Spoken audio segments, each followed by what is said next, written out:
Nusantara dikenal sebagai penghasil rempah-rempah yang baik. Di samping itu, bangsa Eropa mencari rempah-rempah karena manfaatnya sebagai penghangat dan bisa dijadikan bahan pengawet makanan. Pada saat itu, rempah-rempah harganya sangat mahal dan juga rempah-rempah menjadi simbol kejayaan seorang raja. Faktor tersebut merupakan salah satu faktor bangsa Eropa banyak mencari daerah penghasil rempah-rempah. Dan salah satu tempat yang berhasil mereka temukan yang menghasilkan banyak rempah-rempah adalah Nusantara. Faktor lain yang mendorong kedatangan bangsa Eropa adalah yang pertama, semangat atau konsep 3G, yaitu gold, glory, dan gospel. Gold adalah tujuan mencari kekayaan. Glory artinya mencari kejayaan. Sedangkan gospel bertujuan untuk sambil menyebarkan ajaran Kristen. Mari kita mulai dari Portugis. Semenjak Konstantinopel jatuh, kondisi perekonomian Portugis dan Spanyol menjadi turun dan kesulitan. Hal tersebut mengakibatkan Portugis dan Spanyol melakukan penjelajahan samudra. Portugis melakukan penjelajahan samudra dipimpin oleh Alfonso de Albuquerque dengan semangat 3G atau gold, glory, dan gospel. Pada 1511, Portugis berhasil menguasai Malaka yang diikuti dengan menguasai Ternate juga. Pada tahun 1521, Spanyol pergi ke Tidore dan disambut baik oleh para rakyat. Hal ini mengakibatkan Portugis yang berada di Ternate merasa terancam. Akhirnya, terjadi sengketa antara Portugis dan Spanyol. Dari sengketa tersebut, terbentuklah Perjanjian Saragossa pada tahun 1526. Dan isi dari Perjanjian Saragossa tersebut adalah Spanyol harus meninggalkan Tidore.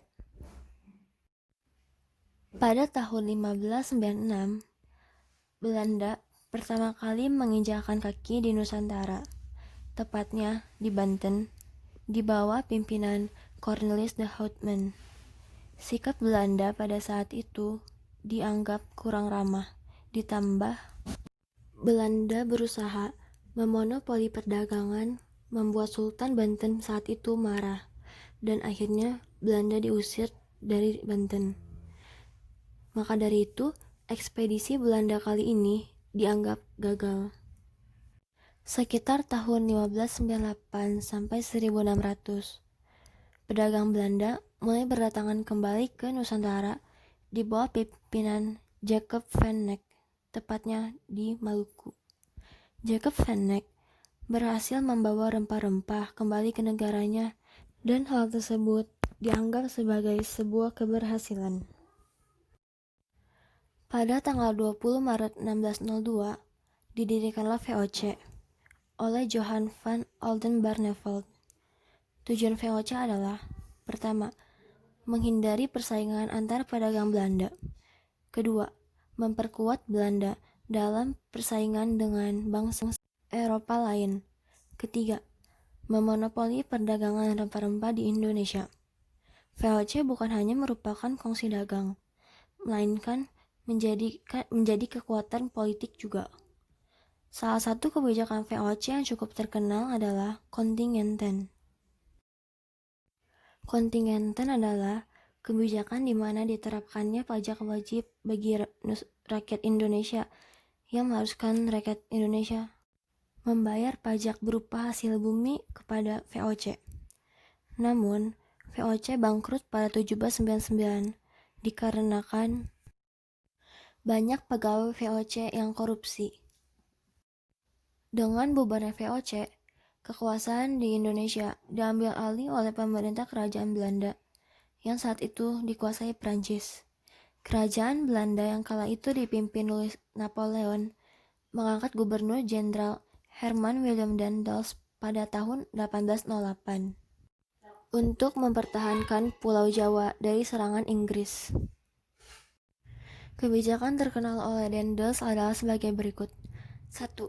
Rakyat harus membangun jalan dari Anyer ke Panarukan, dan rakyat Priangan dan sekitarnya harus menanam kopi yang biasa disebut sebagai kebijakan Prianger Stelsel. Dendels ditarik kembali ke negaranya karena menimbulkan banyak perlawanan. Lalu Dendels digantikan oleh Gubernur Jenderal Johnson pada tahun 1811. Namun, masa pemerintahannya tidak lama karena Inggris berhasil merebut Nusantara dari tangan Belanda. Pada tahun 1811, Thomas Stamford Raffles diperintahkan ke Indonesia untuk menguasai Pulau Jawa.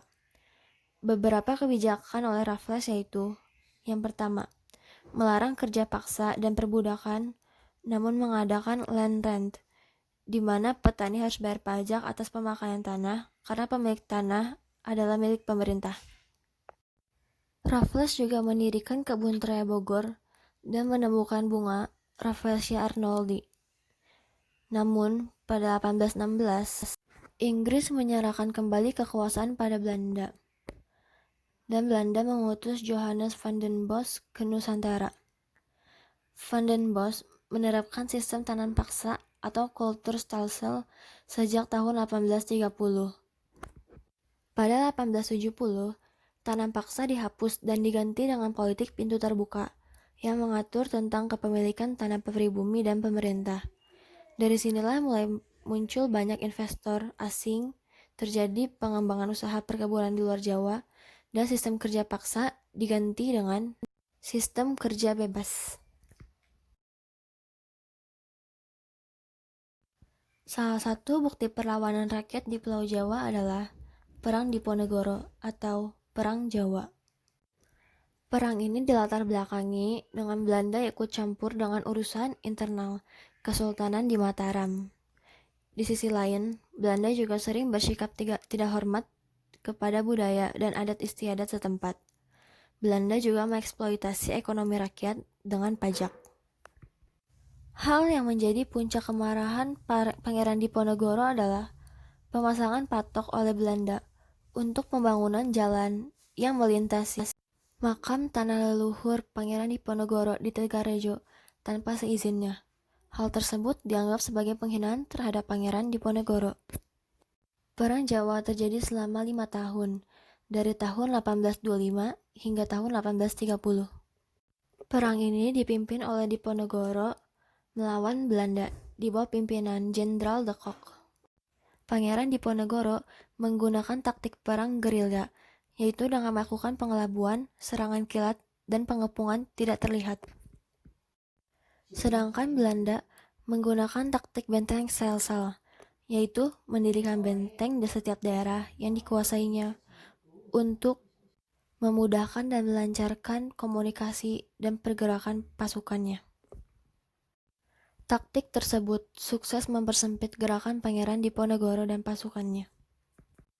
Pada tanggal 28 Maret 1830, pasukan Diponegoro terjepit dan menerima tawaran untuk berunding.